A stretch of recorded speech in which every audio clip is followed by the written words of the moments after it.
Hey guys, this is Braminc for CardRunners.com, bringing you a heads up hyper quickie.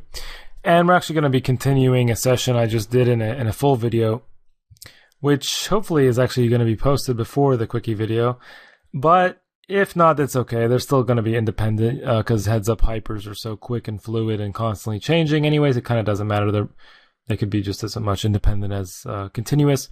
I will go ahead and update you that it's basically it's been a bad session. I'm down a couple $100, which is a lot of buy-ins at the 15s.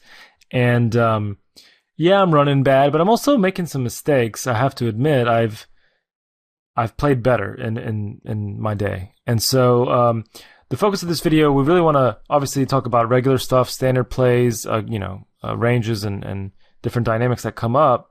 But I also want to just kind of do a little bit of focus on avoiding the traps of the downward spiral. Obviously, all of us make mistakes, and all of us also are going to run bad. And all these different kind of things can sort of bring us out of our presence, bring us out of our focus, and cause us to play much worse. And usually that initial mistake or initial bad beat or whatever is not going to be very detrimental on its own, but obviously the following tilt, downward kind of momentum is really what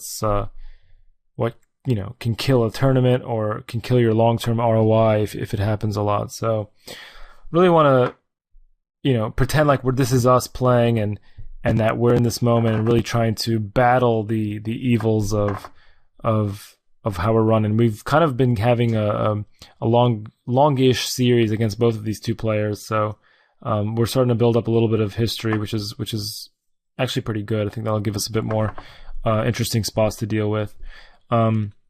Table 2 right now, it's not that interesting. I think it's a pretty standard check raise, as much as a check raise can be standard when you don't have a real strong hand. So obviously we have tons of outs here, tons of equity, and actually he should be folding a lot as well. I kind of prefer a slightly larger bet, just a little bit larger, since we have, we're probably going to be favorites there a lot, and we don't want to make it too cheap for him to call.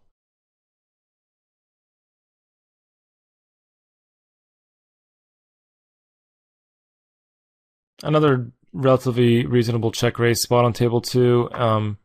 Sometimes, I think people have the erroneous logic that, I just check raised. If I check raise again, it's going to look like a bluff. It's actually kind of the opposite sometimes. It's going to look even more like you have a real hand this time, because that's just, I guess it depends on the person, but I think most people would expect you to, it'd be too obvious the second time to be a bluff. Therefore, they're going to give you a little bit more respect. So basically, rule of thumb, keep putting the pressure on. If people are folding, keep putting the pressure on, keep pounding them until they actually do something about it. And even then, keep putting the pressure on, but then obviously you got to make some selective adjustments. Standard raise on both tables, definitely standard to get in. See, now we have some pretty astounding 3-bet information. A few rounds ago, I think he had like a 1 out of 6 3-bet, and we reshoved. We weren't sure, ace-9. I was kind of saying it's on the cusp, and it really kind of is. I mean, it's an easily overrated hand, but obviously it's not even close now. I mean, we have a really specific game plan now against him in position. We should be having a bit of a limping range, but not too much, because he's been raising those too. So kind of a tighter VPIP from the button with a bit of limps. And of course, a lot of hands that we're willing to shove over, and it's going to be, definitely any ace. Tons of other, relatively marginal hands are going to be shoved, and not a ton of hands that were just raised folding, because he's just doing it too often. He's 3-betting just too often. I'm not sure why I didn't c-bet on table 1. I guess the gut shot is okay, but I've generally just been playing too passive, and I think it's a result of running bad. Even 30 minutes of run bad can get into someone's head. It's surprising how easily it can affect you in little subtle ways, and I think it's a mistake here. And at this point, we don't really have any good options. I mean, folding is annoying and calling is awful, and it's just not a great spot. And I think it's one of the silliest mistakes you can get into when you're not feeling on top of your game, which is to stop c betting in general.